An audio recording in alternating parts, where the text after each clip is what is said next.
Okay, so now let's get into this Blake Lively story because apparently now she's going after Perezite Hilton. That's why I've been changing the name like Parasite.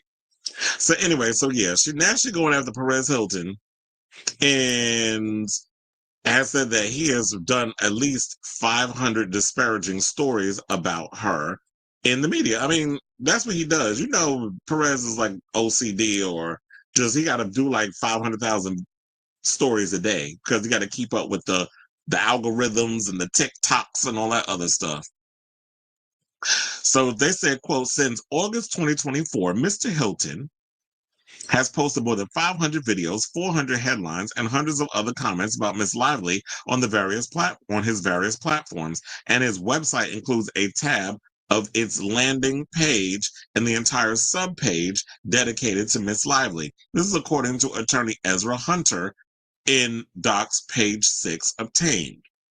The majority of the content Mr. Hilton posts about Miss Lively is disparaging, published without reaching out to Miss Lively's reps for comment or response, and genuinely regurgitate messaging that appears to be prepared by others. Because look, now, if I was Perez and I actually hit up your reps for any kind of commentary, are we really supposed to believe that you're going to literally respond to whatever these allegations and stuff are? And I don't know how many times I've had to say this, but I don't know why Blake thinks that she is exempt from being talked about or criticized in whatever is going on in social media places. And it could also be because, you know, there are people who work in the blogosphere that have inside sources that tell them things. He could be reporting back things that he's been hearing from people on the inside. Now, don't get me wrong. I do believe, and because I have seen it myself, it pops up in my feed. Perez does a lot of videos on Blake Lively, but he's going to do a lot of videos based on who's the hot commodity of the moment. And her thing with Justin Baldoni is the hot commodity. It's not the only hot commodity because there's many things I talk about on this channel that don't even compare to or even equate to me having to sit here and think, oh, well, I'll go viral if I talk about Blake. Although I will say this, shout out to all of y'all on TikTok and on the other places that be living for my Blake Lively stuff. I had no idea how much she is hated on TikTok and places like that, because when you see like how many people liked and comment on the Blake Lively stories that I do, I was thoroughly amazed, and it was mostly women. A lot of people don't like her, and and that maybe that's something you need to look at. Is like you need to look in the mirror and you need to figure out what it is about you that turns a lot of people off. And who knows? It could be her overall stink attitude. So now, Lively's lawyer, because there was one that he did where it said Justin Baldoni's lawyer just scored a massive win. So he's up there talking about Justin Baldoni's lawyer and things like he talks about whatever pops up in the news and gives his opinions on it, like which is what all of us celebrity gossip commentators do. It's like I go based on the reports and I give my opinion on it, but I also can analyze situations and see through things from a different angle that other people don't. So now Lively's lawyer then lists posts Hilton shared on his platforms that reference the actress as a bully, savage, and other names amid her ongoing feud with It Ends With Us co-star Justin Baldoni. Well, here's the thing. Regarding that, how's that a bad thing? That he's referring to her as a bully. Number one, you do come across like a bully in some of the things that you've said. I don't think that he's the only one that has said that. I believe that if we really want to have a conversation, that he's not the only one. I mean, I've made comments. I mean, there's been a lot of bloggers that look at some of the stuff that Blake has done and has considered it bully damn behavior. So the fact of the matter that you're just going in, and particularly, I guess maybe the reason why she's particularly singling out Perez is because Perez, even though some people say he is washed up and he ain't been relevant in a long time, and in many cases, he still isn't. I mean, that may be true. And there are some people that, yeah, I think some people still look at him that he might be washed. But at the end of the day, he has a right to be up in here. This is what he does for a living. And everybody has a right to come up here and tell whatever they need to tell Hopefully he's getting all his stuff accurate and correct, meaning that he's not just making stuff up and doing full Tasha K type stuff.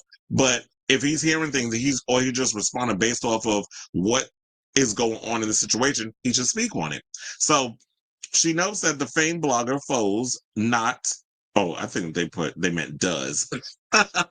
The famed blogger does not hold himself out as operating as an independent journalist, nor does he purport to follow any of the tenets of independent journalism. Like, I'm having to stop every second because this sounds like a bunch of BS. I'm like, Perez Hilton doesn't work for anyone. He's not being hired by TMZ. He's not working for the Neighborhood Talk. He's not working for Hollywood Unlocked. Like, he is an independent journalist. Therefore, it says Perez Hilton. That's his name. It's the same thing with Chris Avalon. I have my own website. I do this I am an independent. I do this independently. I don't work for anybody. So I have to literally tell you I'm an independent journalist for me to know that I'm an independent, for you to know I'm an independent journalist. Like, y'all really trying to grasp at straws here. They said the filing was submitted to the Southern District of New York Court on Tuesday in response to Hilton's attempts to quash a subpoena Lively filed against him last month because of privacy concerns. In July, the Gossip Girl alum subpoenaed Hilton, whose real name is Mario Armando Lavandiera Jr., as well as Candace Owens, claiming the popular media personalities had used their sizable digital platforms to launch a smear campaign against her. Well, look, Candace got her own fish to fry. She about to get sued by Macron's wife because he went and called her trans. And then she had the nerve to come out and say, well, Trump told me not to say anything about that. And look, your dumbass decided to listen. So that's on you. Both Hilton, who's 47, and Owens, who's 36, emphatically denied via their social media platforms at the time that they conspired with Baldoni's team to ruin Lively's reputation. The Perez Hilton podcast host, for his part, said in part at the time, I also have not communicated with my lawyer, Brian. Damn, everybody's got Brian Freeman as a lawyer about this, who also represents Baldoni and has not given me any information or influenced me in any way whatsoever. So there it is. There it is. So now we see through the bullshit. I said that it had to be an angle with this. So she's personally singling out Perez, and I'm not defending him. But then again, maybe I am because I do defend my bloggers. But then if y'all do wrong, like Tasha K or whatever, no, I can't defend that. But there it is. What she did with like Cardi B and so many others. So because they share an attorney, you feel like Justin Baldoni's people are feeding Perez information, and a lot of the stuff that he's saying on his platform is anti-Blake. Therefore, you're defaming my character, and now I have to file a suit. Okay, now we see through the BS. Sis, you're doing this to yourself, and you're making it worse. So she's out here thinking that he's defaming, like he's purposely defaming her because they share an attorney. First of all, attorney-client privilege. I don't think an attorney is supposed to be sharing any kind of personal information or whatever with their client who happens to be a blogger. I don't think that's allowed.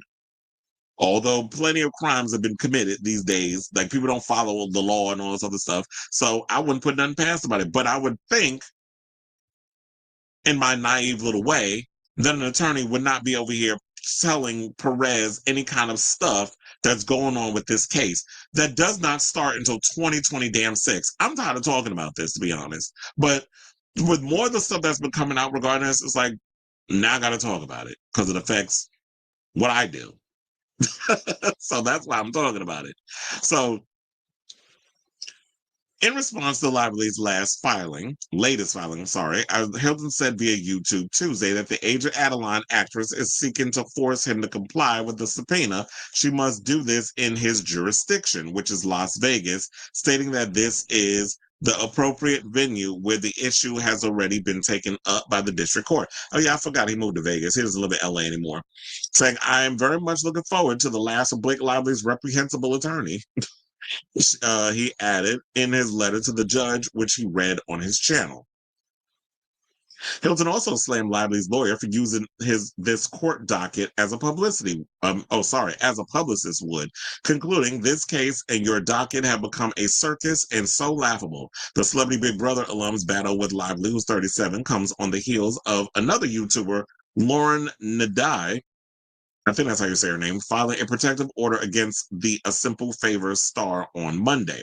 Nadai alleged that Lively's attempt to subpoena her and other content creators was meant to intimidate, harass, chill constitutionally protected free speech, and threaten the safety and privacy of non-parties.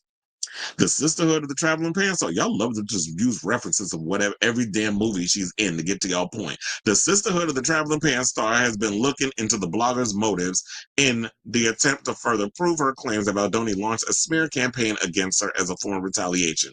Well, look, that's what you need to prove when you get down to the court in 2026. But all these other bloggers, I feel like that as a pundit, we have our own minds of if the story piques our interest, which I'll speak for me. If a story piques my interest and I go through the paperwork and all this other stuff and I read it and make sense of what it is, I read y'all the latest story and I analyze it and I give y'all my opinion. That's on me.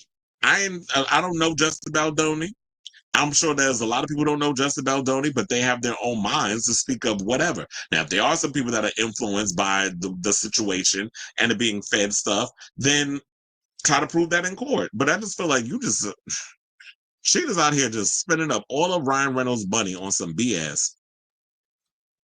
Now, Baldoni, of course, I should say, has denied any wrongdoing, and his lawyer, Freeman, has maintained that Lively's bad rep is due to her own remarks and actions during the campaign for the film, interviews, and press activities that were observed publicly, in real time and unedited, which allowed for the internet to generate their own views and opinions. The former co-star's case is set to go to trial in March of 2026. Which is why I was saying we have to wait until a whole year for this crap to go to trial. I'm about sick of her and her damn lawsuits. And she was Lively was deposed by the director's lawyers last week in New York City. So I do agree with that. It's like a lot of this stems from the fact that a lot of this wrongdoing and all this other stuff that you're doing, your reputation is due to you. You can't sit up here and blame everybody for how your situation has turned out. So I'll definitely keep you guys abreast of the story as it develops because I'm sure it's not ending anytime soon. And so I definitely want to hear from y'all what you guys think of this story, whatever your thoughts are. Let me know in the comments down below.